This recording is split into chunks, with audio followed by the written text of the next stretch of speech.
Our story begins in the dark castle of the current demon lord of this era. The outward appearance and atmosphere of the castle were harsh and unforgiving, befitting the presiding lord.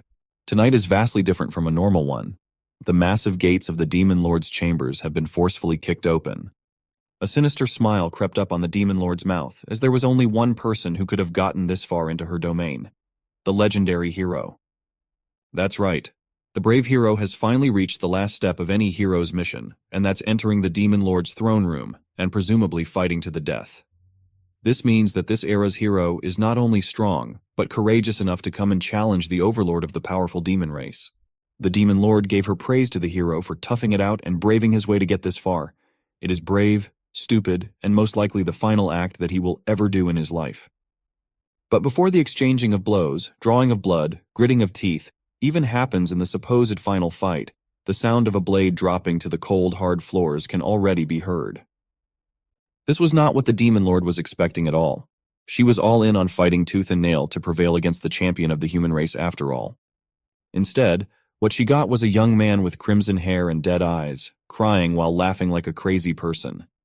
He looked disheveled and tired instead of the perfect picture of a valiant hero challenging the evil overlord.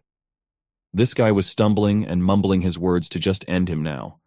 So, in a bizarre twist of fate, no fights happened that night. The hero was instead pulled into the demon lord's lap as she pats his head with one hand while smoking a cigarette on the other. She asserted that in life, both good and bad things happen. Giving up your own after one or two bad events is never the way to go. She inwardly thought that humans are such cruel creatures, and this boy is evidence of that. They forced a 17-year-old handsome boy to fight against an all-powerful being, a demon lord like her. The poor young man was pulled out from a different world and was forced to risk his own life to protect a stupid king, his poorly treated slaves, and the endlessly corrupt kingdom. And so, this is how the story of a depressed hero and the demon queen started. Where will this story go? I don't know, but it will definitely be interesting. Without any special reason, the demon queen has decided to take care of the handsome young hero for now. She went as far as tending to him, giving him a comfortable bed to sleep on, while she spends her day sitting nearby, just lounging around and chain-smoking. Still, the irony was not lost on her. She was the demon lord of this realm after all. Helping the hero, whose main quest is to ultimately kill her, is a little odd, to say the least. After some time, the young man had finally opened his tired and bloodshot eyes slowly.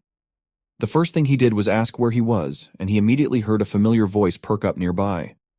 He thought that he had finally fulfilled his wish to die and was just chilling in paradise now. That thought made him contort his mouth into a weird-looking smile combined with his dead eyes. The demon lord saw this and jumped in fright. This young man had such a creepy smile. Once he finally realized that he was not alone in this room, he also jumped in fright and promptly asked if Madame Demon Lord had also somehow died and joined him in paradise. She quickly dispelled that assumption, though. The depressed hero felt his body's various injuries and reckoned that he was still alive. The next question in his mind was where in the hell he really was. She casually explained that they are in one of the rooms of the Demon Lord's castle, on account of the hero crying so much that his eyes turned as red as his hair, and eventually fell asleep on her lap. That's when the Demon Queen herself carried him over to rest in this room. Now that he was given the rundown of the situation, the next thing he wants to know is when does this woman plan to finally kill him? She lazily answered that there won't be any killing happening. She just won't kill the hero, at least not now. Instead of feeling relief from hearing that he gets to keep his life, he looked even more downtrodden and disappointed instead. The halls of the Demon Lord's castle looked dark and bleak, the only source of light in the room being the moonlight from the open windows and the spark of the Demon Queen's cigarette. As she walked through her domain, she couldn't help but ponder just what in the world was wrong with this hero. Also, he's been here for quite some time now, and she doesn't even know his name. Thinking about him constantly got her blushing just a little bit. That guy was weird, or maybe she got it all wrong. And she was the one being weird in this scenario. She was running errands all around the castle when she was halted by the sight of a bright light coming from the front. On the massive balcony on one side of the castle stood the young man that she rescued.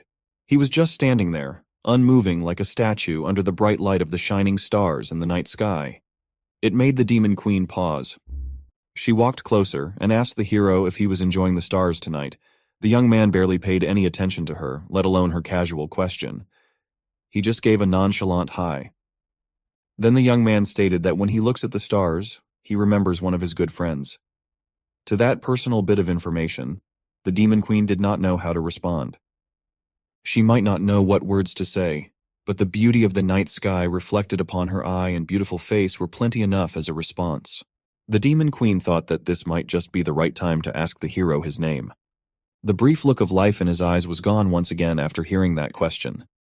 He had almost forgotten his original name. Everyone in this world just calls him a hero. Sometimes people call him Hey or Kill the Monster or Little Shit or Untalented Dumbass Monster and many more. Demon Queen reeled him back a little and clarified that she wanted to know what his parents named him. That clears things up nicely. The hero's name is Itami. While still looking up at the stars, not letting her eyes let go for a second, the Demon Queen wanted to present Itami with an offer. Hearing those words come out of her mouth in such a sultry voice made the depressed hero blush. His tears were starting to well up again for some reason. She noticed this and was confused once again. It seems like this guy really likes crying every time they interact with each other. Itami started trying his hardest to wipe the tears away, but they just kept on flowing out. It's just that in this cruel world, he was called by his original name only 2 times. He was just glad to hear it again after a long time. She did not think that it was that big of a deal. She did not think that the human world had been even harsher on this young man than she initially thought. Demon Queen wanted to continue what she wanted to say when she was about to call him hero. She made the conscious decision to stop herself midway through. She wanted to call him by his real name, not by the name and title that the kingdom has forcefully thrust upon him, Itami. The sympathetic Demon Queen took a quick step back, turning to Itami with a wide smile that flashed her adorably terrifying monster fang.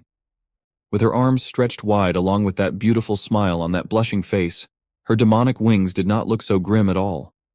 She announced that starting today, Itami is free to live in her castle and serve the role of being her personal bodyguard. She promised that everyone would be calling him by his real name from now on. The sight of this supposedly ruthless demon overlord looked more like an angel sent from above in Itami's perspective. Every time she says his name, his broken heart repairs itself bit by bit. And when she finally said that he would be happy here, the tears that were born from grief and debilitating sadness were replaced with tears of comfort and hope. For the second time in his life, Itami's wounded heart and soul began to heal ever so slightly. The emotion-filled night has passed, and the sun has risen on the Demon Lord's castle. Itami and the Queen were walking the halls together. It's a good thing that the demons in here don't know how the hero actually looks like. This way, Itami can freely roam the castle under the guise of a new human ally. That last bit of information came quite as a surprise. He did not know that the demon faction had human allies to the point of making it possible for him to roam the castle without any demon batting an eye. She confirmed that they do have some arrangements with a few selected humans. Besides Itami, there are 3 more people that are formally members of the Demon Lord army, though they are in human kingdoms right now as spies.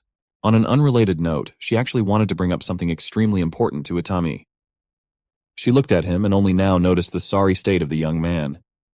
This guy was wearing a tattered homeless hoodie and shitty pants. His whole fit was cooked, from head to toe. It was abysmal. The Demon Queen's eyes lingered on his hands. They were full of battle scars from who knows how many death-defying duels that he endured. When she continued scanning him up and down, she just had to ask how many times and when was the last time this young man had even changed his clothes. Itami meekly explained that he hasn't had the chance to change clothes since arriving in this foreign world. That cannot be possible. As far as the Demon Queen knows, the hero was summoned 2 years ago, and the Human King announced his arrival to shock the entire world back then. That was actually false information, as Itami arrived in this foreign world 2.5 years ago. For the first confusing half year in this place, he was chained to a table where a creepy guy conducted painful and inhumane experiments on him, day in, day out. After that torturous 6 months, he was sent out into the world with the merciless king assigning him so many quests that he had no time to even change his clothes. It was so bad that he had no time to even take a bath even if he wanted to. Just when the Demon Queen thought it could not get any worse, Itami just casually dropped a new trauma bomb while they were strolling the castle. She almost teared up after hearing this inhumane treatment of a poor and confused young man in the hands of humanity. Demon Queen felt so bad that she was compelled to give him new clothes. And now that Itami has mentioned it, the smell of death really does follow him wherever he goes, and it was not just in a metaphorical sense. He literally smells like his odor can kill a man outrightly. Before clothes, what Itami needs is a bath, and an extremely urgent one at that. He just smells so bad that even the demonic overlord could not bear it. A sudden Valentine's Day poster in your feed, just to remind all the single guys that even a depressed hero has a girlfriend and they don't. There will definitely be more depressed heroes in reality after this. And to cope with their depression, they will have to go in search of their personal demon queen who will become the queen of their heart. Let's go back to our story. Today's mission is getting Itami a new set of clothes to get him out of his stinky starter kit. There is one castle attendant that could help with that problem. Her name is Saibet, and the demon queen needs her as soon as possible. This tanned demonic maid with a single horn on the left side of her head was just one call away to attend to her master's demands. Her curtsy might look graceful and full of disciple, but in reality, Saibet is quite a troublemaker. That smug smile alone is an obvious sign that she is not your typical subservient and well-behaved maid. The demon queen was surprisingly respectful to her attendant. She takes care of her people very well. She promptly introduced Itami to Saibet, the demon queen's personal maid and good friend. Saibet respectfully curtsied with grace once again, but the look she started giving him after that was quite sticky and curious. She did not hesitate to get right into his business, trying to touch him while praising his nice-looking face. He might look good, but he looks weak in Saibet's opinion. That's only natural since he's human after all. Saibet turned to the demon queen, expressing her doubts about whether Itami could even last 1 minute. The demon queen and the former hero had no clue about what this 1-minute thing she was talking about. The maid gladly elaborated that there is only one thing that a 500-year-old demon queen needs, and she explained in the most family-friendly way possible through hands. It's about time for their queen to do the deed after all. If she was not being straightforward enough, Saibet just outrightly blurted out that the queen should finally lose her virginity, or be one forever. And if the demon queen does not hurry, Saibet might just go ahead and steal this new boy from her master outrightly, jump his bones and all that, as they say. The demon queen had to hurry up and grab Itami to cover his ears while she instantly gave Saibet a salary cut for being so inappropriate. That stunt earned her minus 1,000 gold coins. Based on her grim reaction, it seems like this was quite a regular occurrence for the unruly succubus maid. And something tells me that it is more or less for the same reason every time. She was reminded of the anecdote that a boss who cuts your salary to minus 1,000 is like a dragon who sheds its scales. It reveals its true form. It's time to go back to the original business of why they even called Saibet in the first place. New clothes for Itami. In this massive castle, they don't really have new clothes that will fit the frame of an average human. But what they have are the Demon Queen's brother's wardrobe. Maybe one of those outfits will fit the young man. Saibet was quite reliable when it comes to these things. She really thinks things through when it comes to what's best for the queen and the castle. But still, her succubus brain gets in the way from time to time. The exact moment when that happens was pretty easy to spot. It's when a bright blush appears on her tanned skin. Of course, the Demon Queen can easily read what this unruly maid was thinking in just a single look for a fraction of a second. And she won't hesitate to screw her head back in with a punch when Saibet starts thinking of lewd stuff. Today's clothing mission has led them to the castle's storage room where some of the Queen's brothers' clothes are quietly put away.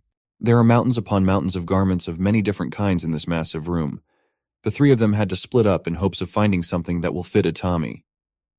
What's surprising is that these heaps of clothing belong to just one person. He must be quite a fashionista. Thinking about it pissed off the Demon Queen out of nowhere. Right now, her brother's girlfriend likes dressing him up like a doll. That was why his original wardrobe has been thrown to fill up this storage room. Itami was quite worried that the brother would mind if they took his clothes without permission. But the queen was quite certain that it would be okay. That brother of hers never wore these clothes anyways.